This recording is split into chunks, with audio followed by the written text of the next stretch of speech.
Welcome to another episode of the Risk Takers Podcast, presented by HYM Enterprises. I'm your host, Harold Matos. This is a show where we feature esteemed business leaders of Southwest Florida as they give us insights into their business and their personal journey. Please like, share, and subscribe so you don't miss a weekly dose of your motivation and inspiration. Do you ever wonder what it's like doing business with your twin? Well, today we dive right into that. So, these risk takers not only share the same genes, but they share the same passion for business in entertainment and real estate. Please help me welcome Lukas and Mateo Escobar. What's up, brother? Dímelo. How are you, man? Yeah, I'm great, man. How you guys feeling? Mentally, spiritually, physically? Man, all good. I feel good. I'm happy to be here with my brother. This is something we've wanted to do for a very long time. We've even thought about starting our own podcast, so I feel great. I feel blessed. Right now, you know what just happened, so I'm still a little tense, but I feel blessed to be here, man. We have a great event going on today, and I'm really happy to be here with you. I always wanted to be part of a podcast, but it had to be right. I was mentioning that earlier. And being with you, doing the podcast with you feels right because you can relate to both of our worlds, entertainment, business. So being here and doing my first podcast ever feels right with you and with the whole team. And so I've seen, because when you told me about it, I saw your interviews, and the questions you ask are very specific to that specific guest that you have. You don't just ask a random question. You do your research on the guest that you're having, and then you ask a question that is going to provide, some type of knowledge to whoever's watching. So I really like that. It has a meaning behind it, more than just, let's just do a podcast. Yeah, appreciate it, man. It's a collaborative effort, with Damon Green, Joel, and those guys, of course, with the camera crew, HYM Enterprises, and the whole nine. So, all right. First and foremost, I want to clear the air real quick. No relation to Pablo Escobar, right? No, and I want to answer this question, and I told Lucas I will answer this because, yes, our last name is Escobar, but I'll tell you something. Pablo's Escobar family, their last name is not even Escobar anymore. They changed their last names. And I want to tell you something very important. Pablo Escobar does not represent Colombia. We do not endorse Escobar. We do not support or ever supported his movement or whatever, and we can even call that a movement. Because I'll tell you this, Netflix has romanticized Escobar. And a little Soy el dueño de tu piel, the little song, and people think it's cool, but he was a terrorist, Yeah. Pablo Escobar blew up a whole plane full of innocent people to kill a politician, and the politician wasn't even in the plane. He went to Miramar Outlets, and he blew up the whole mall, killing hundreds of people, injuring hundreds of people. But can I say something? Yeah. I'm going to add something, though, from the business or the entrepreneur perspective. We did use the energy that the last name of Escobar brought. Because once you hear that last name, you're never going to forget it. So our first last name is Castano. Our second last name is Escobar. I said Castano brothers or Escobar brothers. What's the last name that people are not going to forget? It's going to be Escobar. So we use the connotation that is not the best, and we're transforming the energy of the last name to a positive image about Colombia, about Latinos, and about just our whole culture. Yeah. So, but we did use that energy on purpose. All promotion is good promotion. All promotion. But closing, finishing that topic, Pablo Escobar does not represent true Colombians, and we do not take pride in what he did. So please don't support that just because you see a cool Netflix show with a nice song. What he did wasn't right. So, yeah, all right. I wanted to make that clear. Piggybacking of Colombia, what does it mean to be Colombian? That's a great question. Bro, being Colombian is taking pride. Everywhere you go, it's fucking... Sorry, can I curse here? Let's not curse. Everywhere we go, you say it with pride. I'm Colombian. Shakira, Juanes, Maluma, salsa.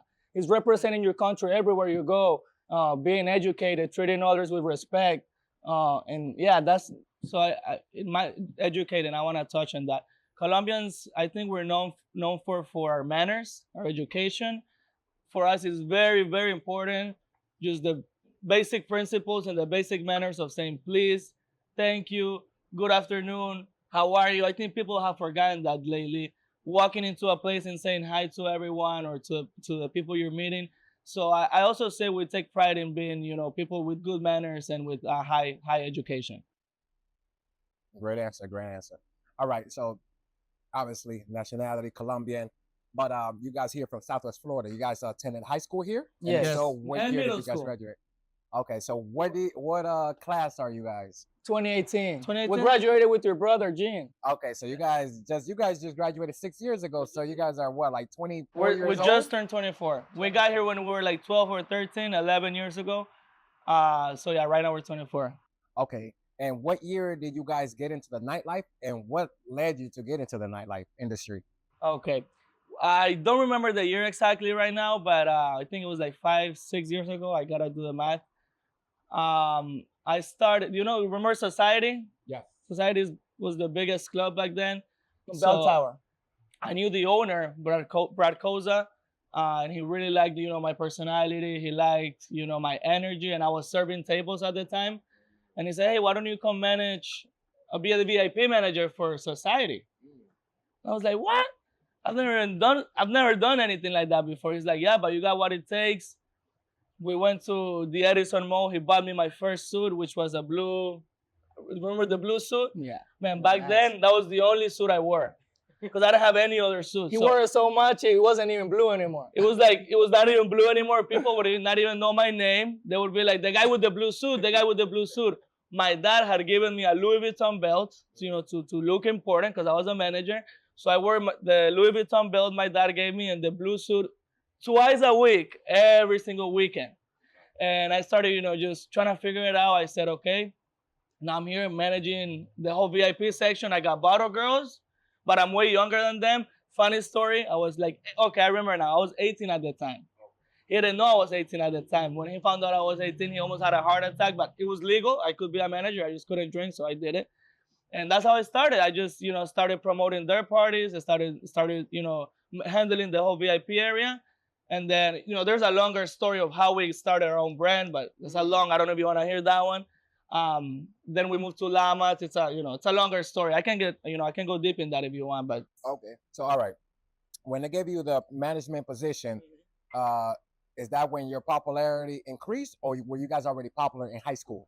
No, we were already popular in high school because we were. I wouldn't like to say it like that, like we were popular, but we were pretty well known because we've always had this personality where we want to hug the world, we want to just engage with as many people as we can and socialize, and we've never been shy. Well, I was very shy back then. He used to be shy. But so in high school, 2 Colombian twins, very outgoing, talk to everyone. It's kind of hard to forget, let's say. But I wouldn't say popular, but yeah, we were well known because I played soccer too. We won a lot of district tournaments, went to states.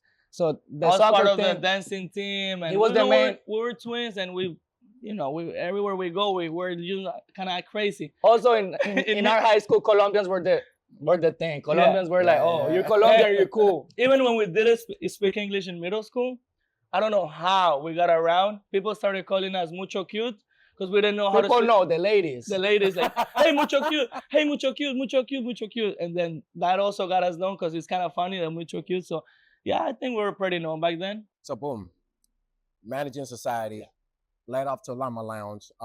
We'll speak a little bit of Llama Lounge. Yeah, we have to because that was the beginning of everything. Llama Lounge. Okay. So Llama Lounge obviously took place in the Miramar. Miramar Outlets. Awesome nights.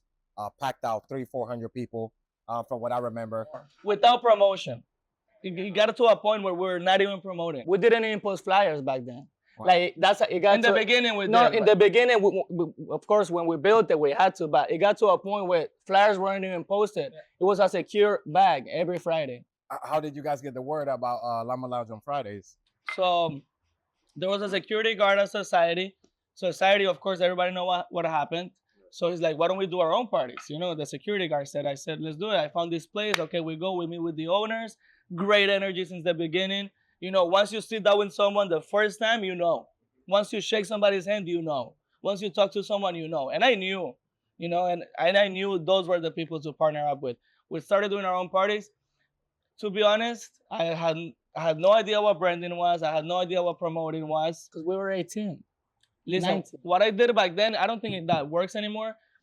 I started reaching out to every single person I knew. I started reaching out to all the popular girls I knew. And I started asking them to repost our flyer. Everybody started reposting our flyer, Mateo and our flyer. And then I started doing, I have to innovate. I have to do something different that hasn't been done before. So I started doing live shows at Llamas, like dancers or whatever, just different live shows, crazy shows, and themes, actual themes. We will go by the theme. Let's say we're doing, I don't know, what was the theme that we did? The Juego de Casa de Papel. The Casa de Papel, a really famous show. I would see what was going on around, like, oh, It's trending. this Netflix show is really trending. I'm gonna do a party based on that. Decorate the whole place. Everybody dresses up. People started posting it. I would tell everybody to post me, tag me. No shame. I was like, post me, tag me. People are scared to ask that. I didn't. Back then, I was not scared at all. I started asking people, hey, please tag me, please repost me. Okay, this is the trick for the promoters. This is a really good trick. Once you're in the club and you see the popular girls and the popular guys, ask to take a picture with them, tag them, and they'll repost you. Now, guess what that's doing? Everybody that's seeing their stories now is seeing yours and is seeing your parties. So that was very organic, very it's just how it happened. I don't know. Let me ask you a question. So it sounds like a lot of the marketing that you guys did was digital. Do you think you guys could be able to hang in the in the 2010, 2000s, early 2000s? If you got it, you got it. With traditional marketing, meaning flyering on cars, house calls and whatnot. Remember, Emails. There was a lot of emails back then. Yep, we have to wait after 9 o'clock for free phone calls to a certain time. So how are you gonna get the word out? Because if you call before 9 o'clock on a Friday or whatever it was, your phone gets charged. It gets charged minutes. So that's why I asked, could you be able to handle it either? But Yeah, you said if you, I feel like if you got it, you got it. And we adapt, and we've had to adapt throughout the years because we've been doing it. We've been through COVID. Yeah, and if you got it, brother. You put me out there in Africa, I'll throw you parties. In Africa. Yeah, anywhere. We adapt. I'm not saying Africa don't got the technology, but I mean, in any situation, scenario you put me in or you put us in, we'll figure it out. All right. So on the topic of parties, what was the biggest party that you guys have did where it just exceeded expectations? The wow party. But recently or Ever. Ever. Since you guys have started. What was the wow party that, okay, we know we had, 200 coming, but 400 or 650 showed up? Well, I got one, but you got one. The most recent one was last Thursday, the Halloween Thursday at Cabo. That's the most recent one. It was on a Thursday. It was Halloween, and it wasn't moving how I thought it would be. It was nice, but throughout the week, I'm like, is it really gonna happen on Thursday? And man, when that Thursday came, over 700 people. Wow. In Cabo on Thursday. One of the best nights I've ever done. So say- that's the most recent one, but I'm sure we got one from. One that comes to mind was definitely one at Society that we did, that we just invested a lot of time and money to it. We partnered up with a lot of people. And the production was just amazing. The people that came from all over. Back then, we were in a reality show for Unimas, which is Univision. So we had a lot of exposure, and all those people came too. So it was just a great night overall. All the VIPs, everything was booked out. And then definitely our llama parties is just, I can't even think of one because it kept getting better. But yeah, definitely that one at Society I'll always remember because of the moment that we were in our lives, and everything that was going on around. So, all right, not every party was a massive success, obviously. So what was the worst party that you guys did, and what did you guys learn from it? Oh my God, we have a couple ones, but the worst one was we were doing a house party. We love tech house, techno house music, and we brought the Burner Brothers, I'm not Chad aware. and Stone Burner or Crowd Control. Those are OGs of the house music industry. It was a whole nother Shout out industry. to them. That's one thing we've always done. We've touched every industry, Latino, house music. We've just tried to do it all. And we brought a DJ from Germany. The DJ was, one of those DJs, and we're playing, the party was getting really good. Everybody was like, hyped, and it was getting started. Out of nowhere, we see a huge guy come in, with the uniform. I thought it was a customer or something. Then like 10 of them come in, and they shut down the whole party. In the middle of the party, they took their SUV out, the SUV of the DJ, they took it out, and they're like, the party's done. This is over. Everybody get out, I was like freaking out. I think we went into the bathroom. No, in Lucas, and I'll tell you how it happened because I was right there with the DJ because I'm always like more with the DJs, like, oh, and he plugged his USB in, big DJ. As soon as he plugged it in, we got raided like we were criminals at Lama House. And yeah, we went in the restroom. I think he was tearing up a little bit too because. I was in shock because. Explícalo de Lamas. What happened to Lamas will always be a mystery. We never knew exactly what happened. There has been a lot of things said that I choose not to believe for my own peace of mind, because that was our baby, and that's what initially what gave us financial freedom back then. You know, because we're both server, you know, and that construction. So that gave us financial freedom. So it wasn't just a party. We were becoming those entrepreneurs. So it gets me a little emotional because I remember, you know, thinking I had it, and then it was just taken from our hands out of nowhere. But where were we? That's what happened. So they had told us that we couldn't. Oh, they had told you. We couldn't do no more parties at Lamas. No, they hadn't said that. It was like a thing. I was like a word around. And then when we saw those people walk in, we're like, oh shit, this is real. We're done. So who walked in? The fire marshals and all those with the suits. What are those called? Checking. The liquor license people. I forgot their name, right? Yeah. ADT, ACT. I don't know their name.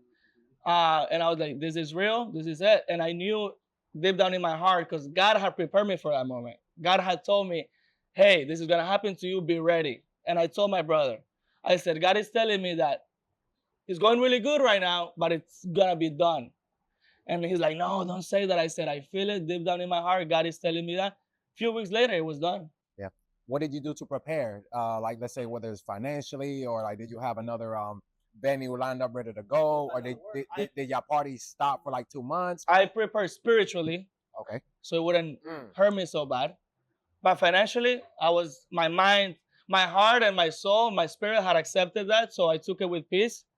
But my brain, you know, which is the one that makes the money sometimes, had not. So I was not prepared financially, or I didn't have a strategy. Yeah, you didn't stash any money. No, I was just like, I'm gonna be okay. We did, and that's what we bought a house with that money. Because we were blowing the money, and the money we made from parties. Blowing the money. Yeah, we were living the Miami life. We were experiencing. We were partying with girls, friends. Because you know we had it.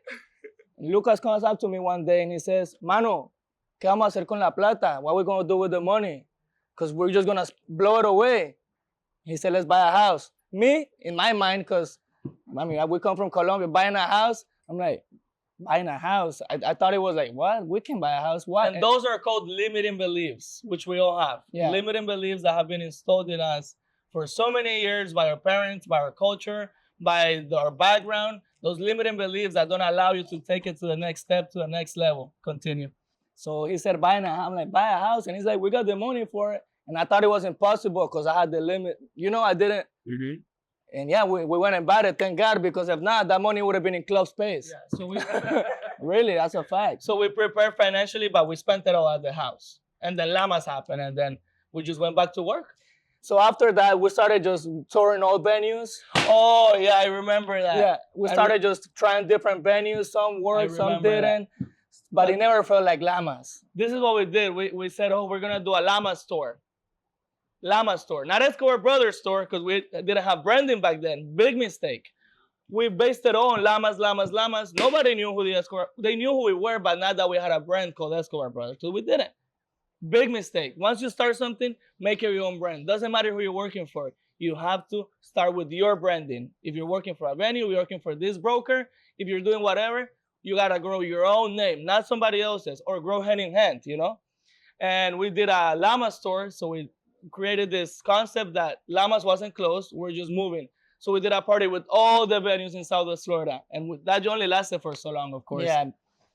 But, I mean, we had some great turnouts, but we were always looking for that Lama house feeling. And it never came back. Never came. In the time that I've seen you guys do collaborations with other DJs, the Sway J, the Sleeves Ronnie, and those guys, other promoters, of course, as well. So is it more beneficial to do collaborative work or to do just solo work amongst you guys? Nah, I always told Mateo, everything is teamwork, you know. We don't have competition. We have allies, you know. I always told him, our biggest competitor back then was Noodles. We did a party with Noodles back at Lamas, you know. We we've always worked with every promo. At least back then, I don't know about now. I think things have changed a little bit. But back then, all of the promoters were all friends. We all knew each other, all the different DJs. And even till this day, we still try to work with everybody. I feel like that's what, we unite with people and we're stronger that way. I deeply, deeply believe that. I have an event going on today. That's why you see everything in the background, if you see it. And we just had a situation where it could have messed up the whole event. But thanks to the support of our community and our DJ friends, we were able to resolve that. And now we're going to have a great event. So always work with your community, with your people. Never close the door. Never close the door. You never know in the future when you're gonna need that door. Don't step. And once it closes, it closes. Don't step on people's toes. That's one thing. One thing is working together, and the other thing is stepping into people's toes, stepping into people's areas where they work at. That's something you don't do. You don't close doors like that. You work with people, you work hand in hand, but you always respect the unspoken agreements. In business, there is always an unspoken agreement. You know, and I know what to do and what not to do. It's not on paper. It's not written anywhere. But you and I both know if I do that, you're not going to like it. Do not disrespect the unspoken agreements. That's thing that I got goosebumps and everything because that hits home. Right. No, and I think, we know investment. We know real estate is a good investment. We know stocks is a good investment and so forth. But I think the best investment is relationships. Yes. And you guys hit it home when you guys said, when you guys stated the power of collaboration. But hay un dicho que dice en español, es mejor tener amigos que plata. It's better to have friends than money. Yeah. And look what happened today. I never heard that. Yeah. En español, en Colombia. It's better to have friends than money. Es mejor tener amigos que plata. In any business, people invest in you. They go to your parties because of you. DJ, promoter, business owner, whatever. They buy a house with you because you're showing them the right product, but because it's you. Even when I started in real estate and I didn't know what I was doing, people still buy with me because they were buying the brand that I had created. So that all comes with relationships. You invest in people. Good. Okay. And speaking of personalities, which one of you is the one that comes up, with this creative marketing ideas? Is it you, Lucas? Is it you, Mateo? So back then I was really shy. When Llama House and all that, I wouldn't talk to people. I was just in my corner. And Lucas had all the creative ideas, and I would just, let's do it. He said, jump out of the plane. I would jump out the window without questions asked. Yeah. Now I kind of grew a personality, and now it's both of us where we, but I won't say. Mostly him. Now it's him. But I learned it from him. But I always told them, right now I'm doing it because you're still trying to figure out a lot of things inside. Inside. Internally, yes. Internally. But one day you're going to be doing all of this even better than me. And I'm not even going to be in the picture. And that's what's happening right now. Yeah. And I learned it all from him. All credits to him because now we kind of switch roles. He's more serious, not shy, but more, and I'm more outgoing. I'm like the crazy one. But the creative ideas, you see the videos I post. For Halloween, I dressed up as a hippie, as a Arab prince. Yeah. And I feel as though I learned that from him. Not being shy, not being scared. Bro, you know how many times I didn't do something? It's serious if he's taking his glasses off. You know how many times I didn't do something because I was embarrassed or scared of what people said? You know how many times I held back my talent? The fire inside of me because I was scared of what people said or what they're gonna say in Colombia. What they're gonna say in Colombia. He was dimming his light. Yeah, I was dimming my light to make others feel comfortable. No, not to, but because I was subconsciously, yes. Because if they're talking about you, it's because they're not comfortable with what they're seeing, and so you're dimming your own light to make the people who don't give up about you feel comfortable, feel good. The people that make it in life put other people uncomfortable. The people that make it in life were really, really, really like hablaron mucha mierda de ellos. ¿Cómo dice eso? Sí. They talk a lot of shit about them. Whatever. Continue. So so you lost me, but I held myself back many times because I was shy or embarrassed or scared of what people said. Now I dressed as a hippie. I'm doing all this mini sketches. I'm doing it because I don't really care. I just want to grow my business and make it. And if you want to make it, you You don't, what people say does not matter. You just gotta go ahead and do it. Pull through. Dale. Haz el gol, papi. It's only one life. You gotta do it. When I'm 50, I don't want, or 60, I don't want to regret. Damn, I didn't record that song, or I didn't make that video. And yeah. Got you. So talking about not living with regrets or things of that nature.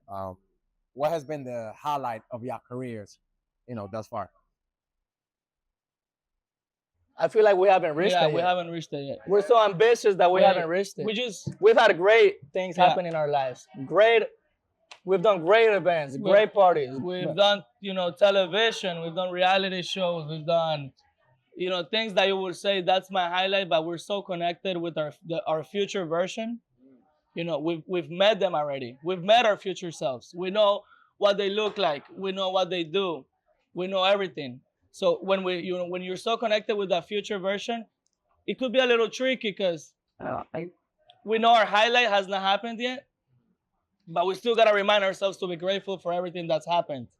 Well, But something I take pride in when it comes to a promotion, the party side, entertainment side, is that I wouldn't say that's the highlight, but something to answer that question is that we've collaborated and done parties with all the venues in Southwest Florida. Yeah. And they've been successful. Some not, but most of the time they've been successful. So And I think that's something that we take pride in. We can call any venue right now, and we still have a great relationship with everybody. They feel very connected to us. They like us. They know we're good guys that are just trying to make it. So, and as far as real estate, I feel like, for example, this year I became one of the top producers at my brokerage. And this is my second year in real estate. My first year was last year. This year is almost done, and I was able to achieve that. So I was assigned that this is the right path. And my brokerage has 2,500 agents, almost 3,000, and I'm on the 1% in the company. So, and I'm the youngest too. And I'm the youngest of the brokerage. Come on. So, real estate speaking, a highlight is doing that. It's being able to say, maybe I'm not a top producer in general because there's always levels and levels, but in my brokerage, I was able to hit that milestone that I can say, I'm my broker, I'm a top producer. that's awesome. On the, I don't know if it ever crossed your mind. So, but you brought up venues. Have you guys ever thought about buying like a mini plaza, real estate, and then putting a lounge in one of those units? Did it ever cross your mind? Because two birds in one stone. Many friends that are good financially, they've offered, bro, let's do it. I'll put up the money. Let's do it. And yeah, that's always been in our mind. But the thing is, having a venue, just a club, is hard here. You have to have a restaurant to make money throughout the week and then turn it into a club. I feel as though having only a club here would be hard. But now you're saying a plaza as in real estate and just combining all together, that's a great idea. We're beyond a promoting company or whatever. We're beyond just a party. And I always told Mateo, the end goal here is not hosting a great party. There is something else that we've created. There is something else. We're still trying to figure some stuff out. But I wouldn't want him or me to be stuck at a nightclub forever. That's one thing I say. So as investors, yes, but having to manage a whole lounge, it's not something I see for ourselves. We love our time. Our time is more precious than anything. And you know how much it takes to run something like that. So our time is more valuable than being the operators, managers at a club. And yes, everybody says you can build it. Once you build it, you're going to be able to have your free time. We want our free time now, and we want to invest in things that also allow us to have our time to go vacation. We travel a lot, to do this, to that. So as investors, I'm ready to do anything. But as an owner / investor / operator / manager, we're not doing that right now. But we don't discard the idea, it could happen. Discard, that's how you say it. Disregard, no? Disregard, ¿qué? Discard, is that how you say it? Yeah. All right. One of them. Come on, man. I'm teaching you all English now. Come on. All right. So, when it's all said and done, what would you guys like the Escobar legacy to be as a unit, but also individually? So, as a unit first, you guys. We live life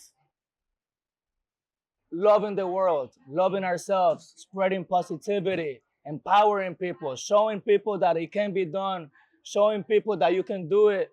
showing people that if you're nice to, treat others. This might sound corny, but treat others how you want people to treat you. It's a simple phrase, but it's so profound.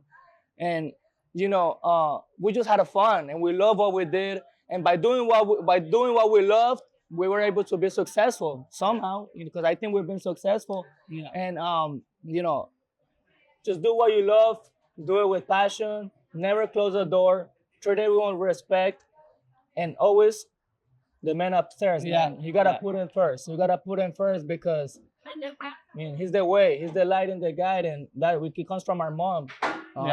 Just put God first, and I'll let you take over because I know he's about to say something special. I think you said it all, to be honest, but mostly that they made it. That's one thing I wanted everyone to that the Escobar brothers made it, that they lived a good life, that they put God above all, and that we were just I think he said it all. I'm speechless.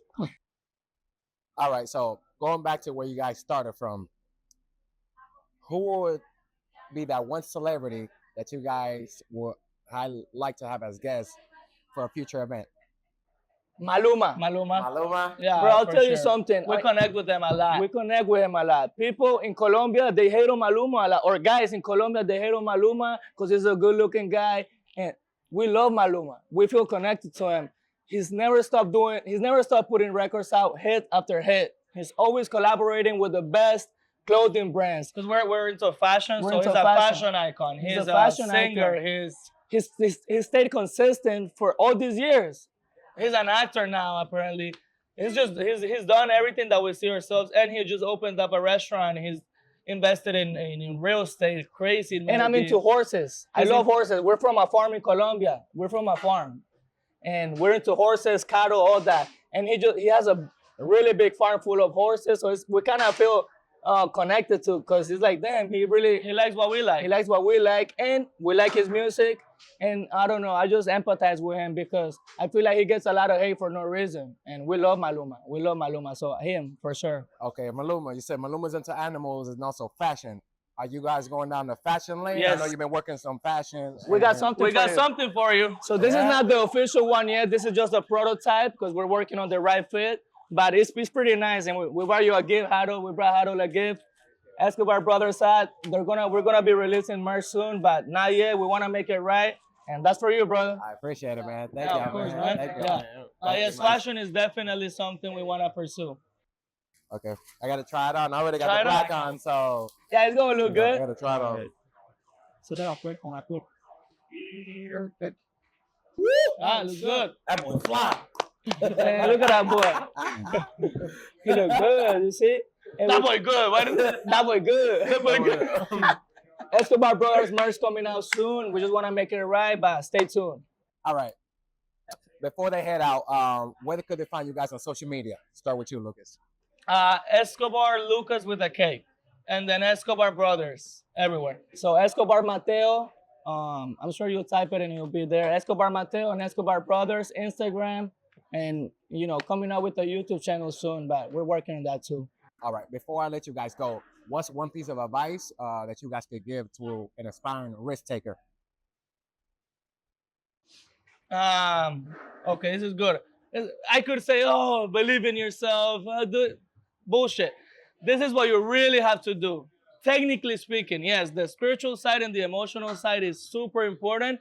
If you don't have that, if you don't believe in that, if you don't believe you can do it, it's not going to happen. If you don't connect with that future version of you, bring it to your present, introduce yourself. Hey, I'm Lucas from the past or from the present. I see you doing all these things. I see you there. Take me there with you. It sounds corny, but do it. See it, bring it to your present, introduce yourself.